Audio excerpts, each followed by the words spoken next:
Parfois, ce n'est pas ce qu'on vous a fait qui fait le plus mal, mais ce que vous continuez à vous infliger à vous-même après coup.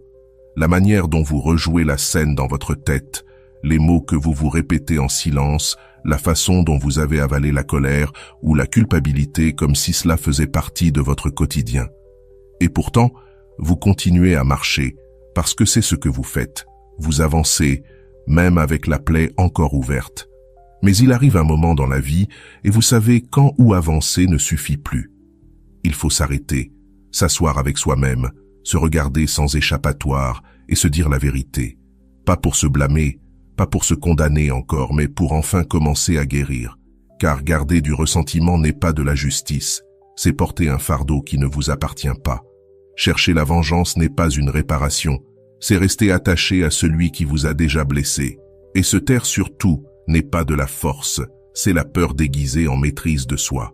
Alors, comment faire face à celui qui vous a fait du mal sans que ce lien continue à avoir du pouvoir sur vous? Il ne s'agit pas d'oublier, ni de justifier, ni de nier ce qui s'est passé. Il s'agit d'apprendre à répondre autrement, de vous reconnaître plus grande que la blessure, plus présente que le passé. Et cela, même si ça ne se dit pas, demande une immense force intérieure, une présence émotionnelle, une maturité.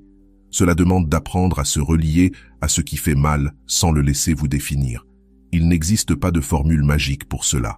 Seulement des chemins à parcourir pas à pas, avec des chutes, des contradictions, des doutes, mais aussi avec de la clarté, des petites victoires intérieures et des pauses lumineuses. Aujourd'hui, je veux vous inviter à marcher sur l'un de ces chemins, non pas comme quelqu'un qui parle depuis un piédestal, mais comme quelqu'un qui s'assoit à côté de vous et vous dit avec respect « Regarde, ceci m'a aidé. Peut-être que cela pourra aussi t'aider. » Nous allons parler de comment gérer ceux qui vous ont blessé, mais pas pour vous endurcir ou vous fermer davantage. Nous allons parler de retrouver votre dignité émotionnelle, votre centre, d'apprendre à vous protéger sans ériger de murs, de cesser de vivre depuis la blessure et de commencer à vivre depuis l'apprentissage. Il y a quelque chose de profondément humain dans l'envie de se défendre quand on est blessé. Cette urgence à répondre, à se justifier, à rendre l'appareil. Mais il y a aussi une grande sagesse dans le fait de rester silencieux. Un silence qui n'est ni passivité ni résignation, mais un acte conscient de soin de soi. Car répondre depuis la blessure fait presque toujours plus de mal que de bien. Tout ne mérite pas une réponse. Toute provocation ne mérite pas votre énergie. Parfois, le geste le plus puissant que vous puissiez faire est de ne pas entrer dans le jeu. Gardez le silence, non pour punir, mais pour vous soutenir vous-même, pour observer ce qui se passe en vous avant de réagir à l'extérieur. Parce que, quand vous parlez sous l'effet de la colère, vous finissez par dire ce que vous ne ressentez pas ou par taire ce que vous vouliez vraiment dire. Alors, la blessure se double, par ce qu'on vous a fait et par ce que vous vous infligez à vous-même en ne sachant pas attendre. Choisir le silence dans ces moments-là, ce n'est pas se rendre. C'est choisir le moment et le ton avec lesquels vous voulez habiter la conversation. C'est vous rappeler que tout ce que vous ressentez n'a pas besoin d'être exprimé immédiatement pour être légitime. Avant de continuer, si tu n'es pas encore abonné à ma chaîne YouTube, je t'invite à le faire dès maintenant. En t'abonnant, tu seras informé de toutes mes nouvelles vidéos, ce qui te permettra de ne rien manquer de contenu précieux. Il existe des silences qui guérissent mieux que 1000 mots, des pauses qui préviennent des guerres inutiles et des décisions intérieures qui ne peuvent se prendre que dans l'espace intime où personne ne parle, sauf vous, avec vous-même. Peut-être ne le savez-vous pas encore, mais le silence conscient est l'une des formes les plus élevées de dignité émotionnelle, car il ne cherche pas à contrôler l'autre, mais à vous reconnecter à vous-même. Il ne cherche pas à imposer, mais à contenir. Et si vous parvenez à rester là, dans cet espace où tout crie pour que vous parliez, mais où vous choisissez de respirer, alors vous découvrez une chose précieuse. Personne n'a de pouvoir sur vous, à moins que vous ne le lui donniez. Celui qui tente de vous provoquer reste avec son propre poison. Et vous restez avec quelque chose de bien plus précieux, la paix. Souvent, vous pensez que si seulement cette personne disait ce que vous attendez, si seulement elle reconnaissait ce qu'elle a fait, si elle vous expliquait pourquoi elle a agi ainsi, alors tout en vous se remettrait en place. Mais, et si elle ne le fait jamais? Que se passe-t-il quand les excuses n'arrivent pas? Quand la conversation attendue n'a jamais lieu? Quand la vérité que vous espériez entendre ne sera jamais prononcée? C'est dans ce vide que le temps prend une autre dimension. Il n'est plus seulement une succession d'heures creuses, il devient une force silencieuse qui agit en profondeur, sans vous demander la permission. Le temps n'est ni juste ni injuste, il est patient. Et parfois, vous ne l'êtes pas. Vous voulez guérir vite, tourner la page sans digérer, comprendre immédiatement, comme si comprendre équivalait à lâcher prise. Mais certains processus ne peuvent être accélérés. Certaines blessures nécessitent du silence, de l'espace et des jours qui passent sans rien d'extraordinaire pour qu'en vous, quelque chose commence vraiment à bouger. C'est naturel d'avoir mal. C'est légitime de vouloir des réponses. Mais quand vous faites de ce besoin une condition à votre paix, vous donnez votre liberté au comportement de l'autre. Et vous vous attachez à ce qui n'existe plus, au récit, à l'attente, au contrôle de ce qui est déjà passé. Un jour pourtant, si vous vous permettez de rester avec vous-même sans exigences excessives, vous réalisez que la vie ne s'est pas arrêtée parce qu'on vous a blessé. Alors que vous attendiez que l'autre revienne clore l'histoire continuait déjà en vous, vous demandant de l'honorer autrement. Et c'est là que le temps, qui semblait cruel, devient un allié. Car un jour, vous vous réveillez et vous comprenez que vous n'avez pas besoin que cette personne vous comprenne pour vous comprendre vous-même. Que vous n'avez pas besoin d'excuses extérieures pour vous pardonner d'être resté là où l'on ne vous respectait pas. Que vous n'avez pas besoin de réponses puisque votre corps, votre histoire et votre conscience vous ont déjà parlé. Et le plus transformateur, c'est que ce que vous perceviez comme une perte se révèle avec le temps être un point de bascule. Cette blessure, qui vous paraissait si injuste, vous a en réalité poussé vers des lieux où vous ne seriez jamais allé si tout s'était déroulé comme vous l'espériez. La douleur vous a changé, mais le temps, si vous le laissez agir, peut transformer ce changement en croissance, en compréhension, en respect plus profond envers vous-même. Alors aujourd'hui, même si vous sentez encore le poids de l'attente, je vous propose ceci: lâchez l'urgence. Non pas parce que cela n'a pas d'importance, mais parce que votre bien-être ne peut dépendre de ce que l'autre décide de faire ou non. Lâchez le besoin que tout s'explique, car parfois, rien ne s'explique. Et pourtant, vous pouvez être en paix. Laissez le temps agir. Parce que le temps n'efface pas, mais il transforme. Il ne répare pas, mais il donne de la perspective. Et souvent, c'est tout ce dont vous avez besoin pour retrouver la sérénité. Il y a une sensation subtile qui s'installe quand on agit toujours de la même façon dans une relation. Céder, être disponible, répondre, se taire, s'adapter. Au début, cela ne fait pas mal. Au contraire, cela peut même donner une certaine tranquillité, comme si cette prévisibilité garantissait la stabilité.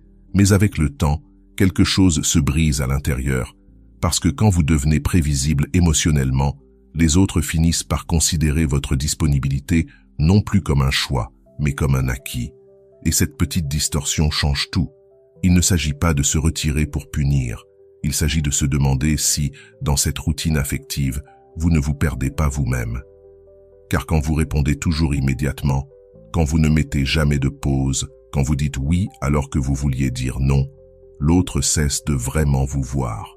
Pas nécessairement par mauvaise intention, mais parce que l'habitude tue l'émerveillement. Et sans émerveillement, il n'y a pas de vraie présence. C'est pourquoi rompre la routine n'est pas un geste égoïste, mais un acte de récupération intérieure. Un mouvement subtil qui dit « me voici », mais d'une manière différente. Non pour manipuler, mais pour respirer autrement, pour retrouver une part de vous qui s'éteignait sans que vous ne le remarquiez. Vous faire attendre un peu. Ne pas être toujours disponible. Dire non quand c'est nécessaire. Ces limites paraissent risquées, et elles le sont, car elles impliquent un changement. Mais ce risque est nécessaire si vous voulez vivre vos relations d'une manière plus saine. Je ne parle pas de jouer à l'indifférente, ni de vous montrer dur. Je parle de prendre des décisions qui vous rendent le contrôle de votre énergie émotionnelle. De vous donner la chance d'observer comment l'autre réagit quand vous cessez d'être prévisible. Parce que c'est là, dans ce changement de rythme, que la vérité du lien apparaît. Qui se trouble, qui s'éloigne, qui commence enfin à vous apprécier. Les habitudes construisent les liens, mais elles peuvent aussi les user si on ne les questionne pas. Vous avez le droit de redéfinir votre manière d'aimer. Pas pour aimer moins, mais pour apprendre à aimer sans vous perdre.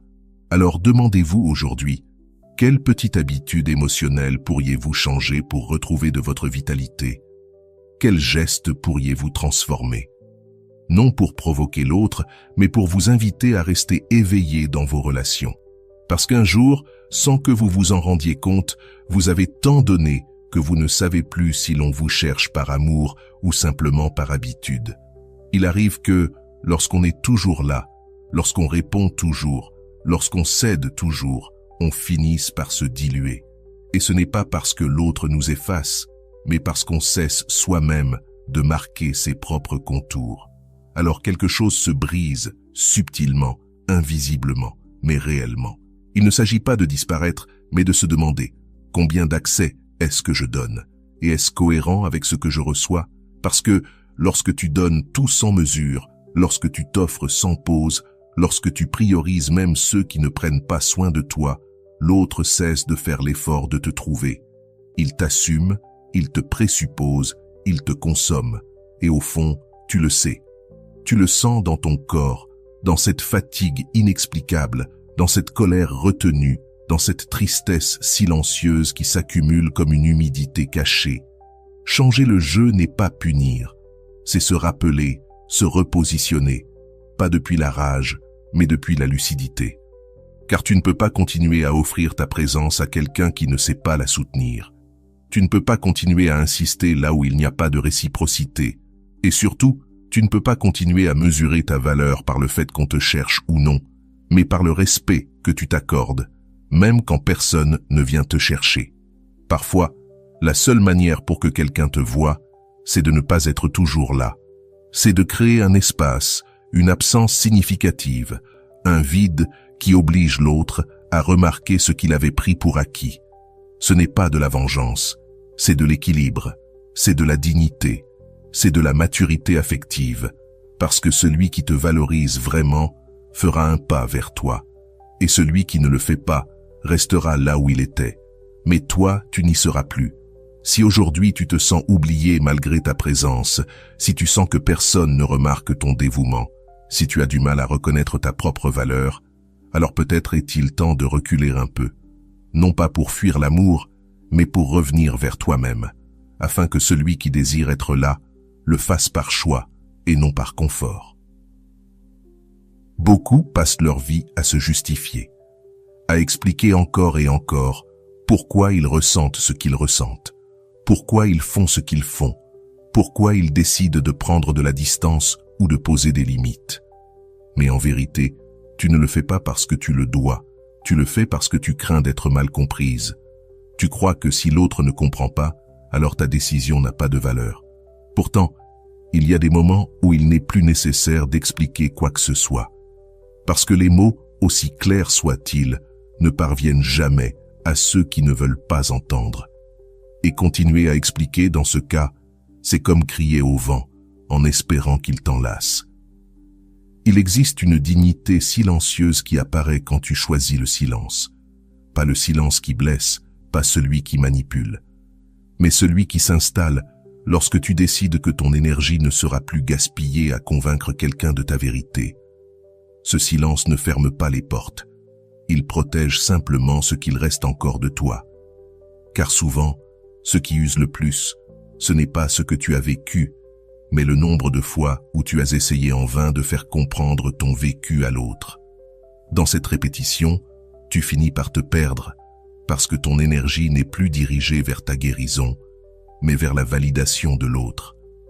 La véritable guérison commence lorsque tu lâches ce besoin, quand tu assumes que ton expérience a de la valeur, même si personne ne la reconnaît, que ta décision est valable, même si personne ne la comprend, que tes limites sont sacrées, même si personne ne les célèbre. Alors, si tu te retrouves encore à vouloir expliquer pourquoi tu es parti, pourquoi tu as dit non, arrête-toi, respire, et rappelle-toi ceci. Tout le monde ne mérite pas une explication, encore moins ceux qui n'étaient pas disponibles lorsque tu avais le plus besoin d'eux. Si tes mots n'ont pas été entendus quand ils t'ont coûté le plus, pourquoi seraient-ils écoutés maintenant que tu choisis de te taire? Ton silence, s'il naît de la cohérence et du respect de toi-même, est plus éloquent que n'importe quel discours. Il ne dit pas « je m'en fiche », il dit « j'ai tellement d'importance que je ne suis plus disposé à me donner là où il n'y a pas d'écho ». La vérité, c'est que parfois, ton esprit retourne sans prévenir au même endroit, à ce souvenir, à cette conversation inachevée, à ce geste qui a fait plus mal que les mots. Et tu te retrouves à revivre ce qui est déjà passé, comme si répéter la scène pouvait changer la fin. Mais le passé, aussi souvent que tu le retournes, reste le même. Il ne change pas, il ne recule pas, il ne répare pas. Ce qui peut changer, c'est ta relation à lui. C'est là que commence la véritable transformation. Parce qu'il ne s'agit pas de nier ce que tu as ressenti, ni d'effacer ce qui a été. Il s'agit d'arrêter de t'installer là-bas, comme si tu vivais encore dans cette scène. Car un passé habité devient une prison invisible. Et cette prison est étrange, elle est familière.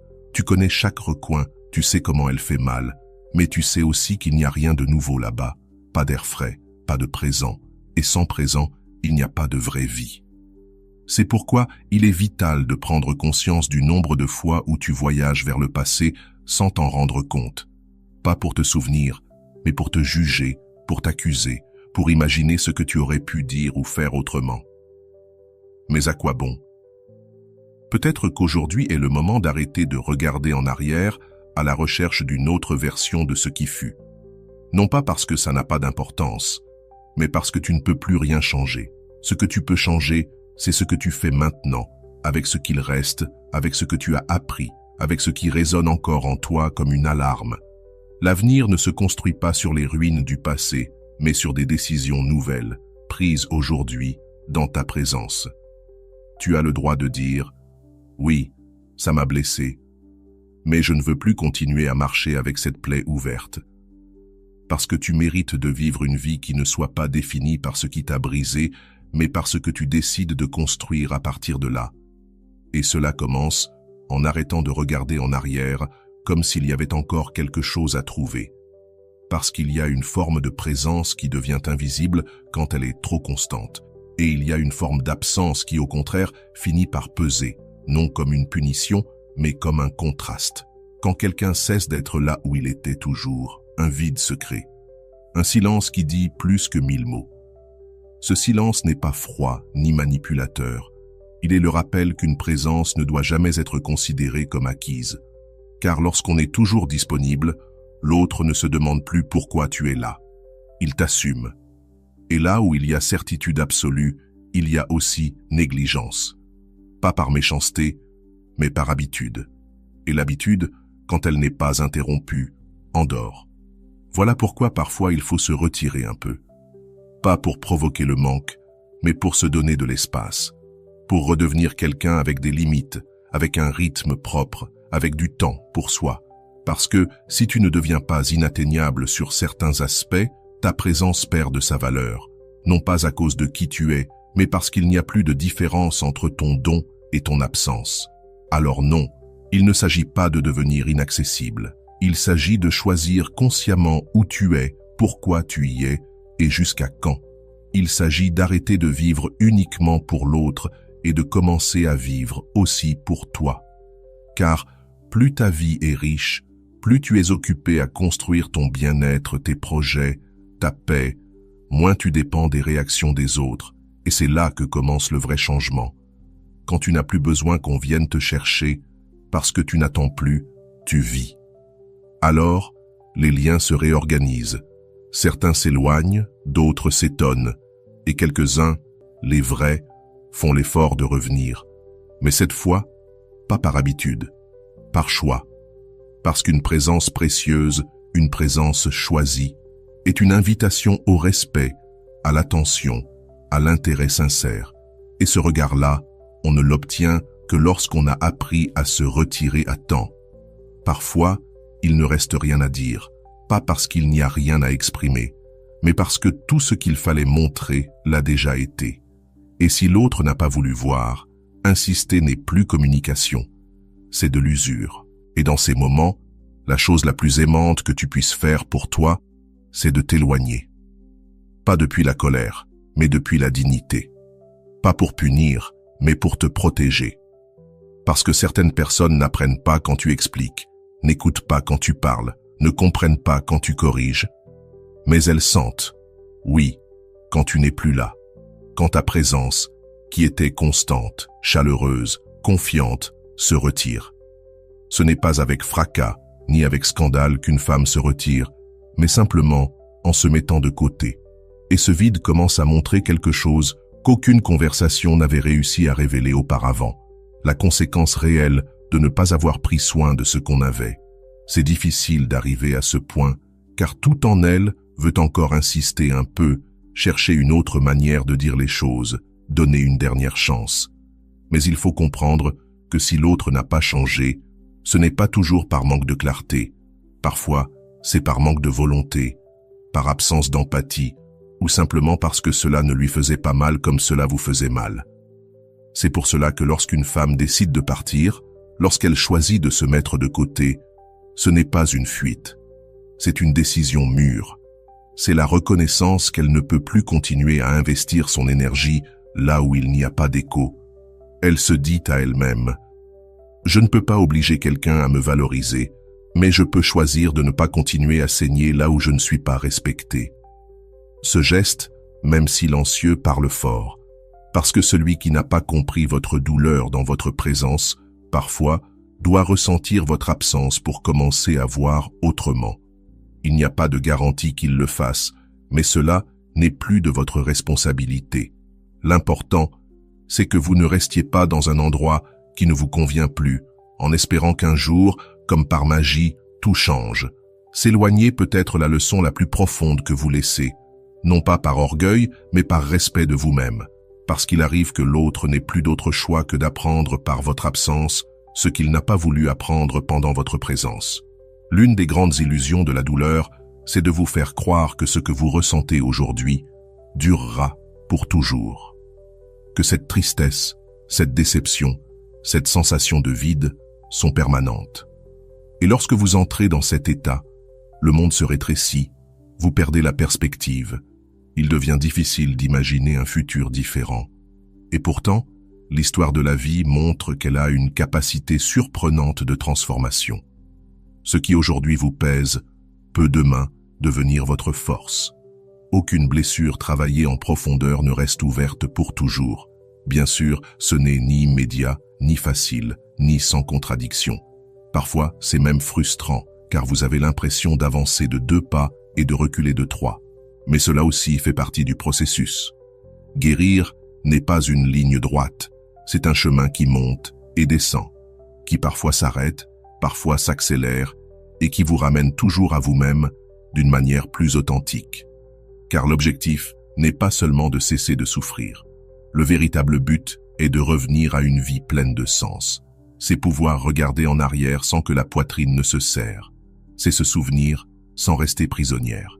C'est parler de ce qui est arrivé sans que la voix tremble. Et pour cela, il faut plus que du temps. Il faut un travail intérieur, de l'honnêteté, de la patience et surtout du respect pour soi-même.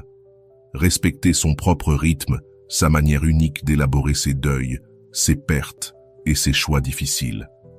Un jour, sans savoir exactement comment, quelque chose change. Non, ce n'est pas que vous cessez de ressentir, mais la douleur n'est plus la même. Elle ne prend plus autant de place. Elle ne détermine plus vos journées. Et à ce moment-là, vous réalisez que vous avez commencé à construire quelque chose de nouveau. Pas sur le déni, mais sur l'intégration.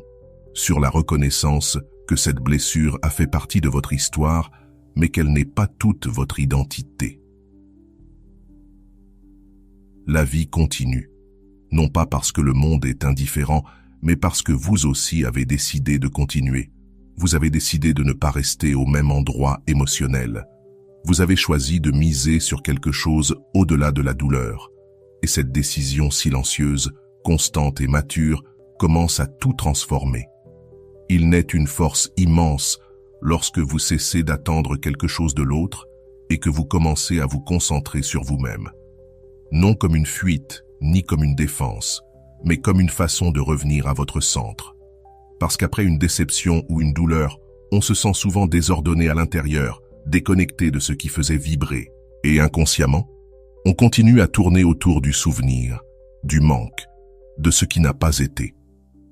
Mais vient un moment où quelque chose en vous dit « assez ».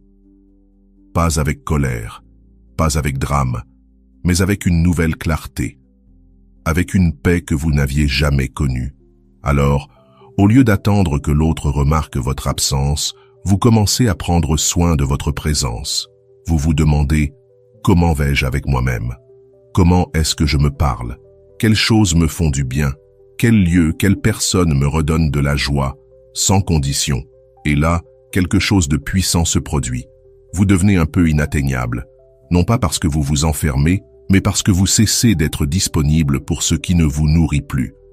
Votre énergie devient plus sélective, votre temps plus conscient, vos dons plus précieux. Et cette nouvelle version de vous, plus attentive, plus présente, commence à générer un autre type de lien avec le monde. Un lien où vous n'avez plus besoin qu'on vous choisisse pour vous sentir précieuse, où votre amour de vous-même ne se mesure plus à la présence ou au départ de l'autre. Être inatteignable ne signifie pas devenir inaccessible, mais savoir où ne plus retourner, savoir quelle partie de vous mérite d'être protégée et quels espaces méritent encore votre présence pleine. Car plus vous vous choisissez, plus il devient naturel que les autres vous choisissent aussi. Non par besoin, mais par admiration tranquille, par désir de partager et non de consommer. Alors, si aujourd'hui une femme sent qu'elle donne plus qu'elle ne reçoit, si elle voit que ses gestes passent inaperçus, si elle se demande pourquoi certains liens ne lui font plus de bien, peut-être est-il temps de revenir à elle-même, de devenir un peu moins accessible, non pour se cacher, mais pour se rappeler que son monde intérieur mérite d'être habité avec respect et sens. Et celui qui voudra s'approcher saura trouver le chemin. Car au final, il reste une vérité libératrice, bien que difficile à accepter. Tout n'a pas de solution. Tous les liens ne se sauvent pas. Toutes les blessures ne se referment pas à travers l'autre. Parfois, la véritable guérison naît en soi, dans cet espace intime où l'on cesse d'attendre que l'autre répare ce qu'il a brisé et où l'on commence à construire sa propre paix. Arriver à cet endroit n'est pas un objectif immédiat. C'est un chemin traversé parfois avec des larmes silencieuses, des nuits d'insomnie, des colères muettes. Mais si une femme est parvenue jusque-là, si elle a parcouru ce chemin avec honnêteté, si elle a osé se regarder sans masque, alors quelque chose en elle a commencé à se transformer. Elle n'a plus besoin de toutes les réponses pour être en paix. Il lui suffit de savoir qu'elle a fait de son mieux avec ce qu'elle avait, qu'elle s'est protégée comme elle a pu, qu'elle a été loyale envers elle-même autant que possible, et qu'aujourd'hui, elle peut faire encore mieux. Aucune blessure n'est définitive si elle choisit de ne pas en faire son seul refuge. Aucune perte n'est totale tant qu'elle garde la capacité de se reconstruire. Aucun lien, aussi douloureux soit-il, ne définit entièrement qui elle est, si elle décide de se rappeler depuis un autre lieu, depuis la force qu'elle a trouvée dans sa chute, depuis la clarté née du silence, depuis le courage qu'elle a eu de se tenir debout, même quand personne d'autre ne l'a fait. Alors, si ces mots touchent le cœur d'une femme, qu'elle ne se presse pas de fermer ses blessures, qu'elle reste avec elle-même, dans le silence, dans la présence, dans une respiration profonde qui n'exige rien, mais accompagne, et qu'elle se demande doucement, sans urgence, quelle partie de moi est prête à lâcher prise? Quelle partie de moi veut commencer à vivre depuis un nouveau lieu? La réponse, si elle vient, viendra comme un souffle tranquille, non comme un cri, mais comme un murmure intérieur qui dit « C'est bon, tu as compris, tu peux avancer, pas comme avant, mieux ». Et voilà, j'espère que vous avez trouvé beaucoup de valeur dans cette vidéo. Merci d'être resté jusqu'à la fin de cette vidéo. J'adore quand vous faites ça. Si vous voulez une autre vidéo sur ce sujet, écrivez en commentaire « J'en veux encore plus ». J'espère vous revoir dans une autre vidéo. Merci pour ton temps, prends soin de toi et à bientôt.